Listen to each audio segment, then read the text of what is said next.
মৌমাছি বাসা বাঁধায় আতঙ্কে ছাত্রছাত্রী, শিক্ষক শিক্ষিকা, জেলা আদালত ও সরকারি লজের কর্মী ও আধিকারিকরা। ঘটনা কমলপুরে।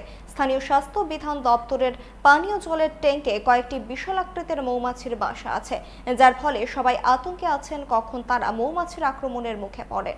এর আগেও মৌমাছির আক্রমণে বেশ কয়েকজন শিক্ষক আহত হয়েছেন। অগ্নি নির্বাপক দপ্তর সহ অন্যান্য দপ্তরের সহযোগিতায় সমস্যা দ্রুত সমাধান করা হবে বলে জানান কৃষ্ণচন্দ্র বালিকা দ্বাদশ শ্রেণী বিদ্যালয়ের প্রধান শিক্ষক। এটা খুবই ডেঞ্জারাস একটা ব্যাপার যে আমরা দেখছি গত প্রায় 1 বছর ধরে এখানে প্রথমে মৌমাছির চাক বেশি ছিল না, 4-5টা ছিল, এখন হয়তো 10-12টা বা আরও বেশি হতে পারে। তো আমরা হায়ার অথরিটিকে জানিয়েছি একবার, কিন্তু এখনও কোনো রিপ্লাই আমরা পাইনি। তো আমরা দেখছি যে শুধুমাত্র আমাদের এখানে স্টুডেন্ট না, আমাদের আশেপাশে যে সমস্ত স্কুল আছে, আনন্দমার্গ স্কুল বা টাউন এসবি স্কুল বা কেসি গার্লস স্কুল আছে, এখানে টুরিস্ট লজ আছে একটা, পাশাপাশি এখানে আশেপাশে বাড়ি ঘর অনেক আছে।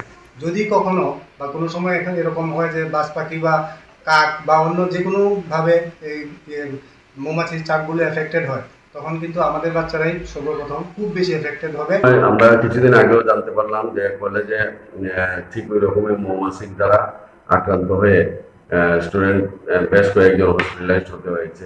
এগুলি বন্য মৌমাছি, এগুলি যে কোনো সময় যদি এই জায়গায় কোনো কিছু হয়, অর্থাৎ কোনো বাজ পাখি বা চিল যদি এগুলিতে ঝাপটা দেয়, তাহলে হয়তো স্থানীয় কেউ না কেউ এতে আক্রান্ত হবে, সকলে ক্ষতিগ্রস্ত হবে। ক্ষতিগ্রস্ত হতে পারে।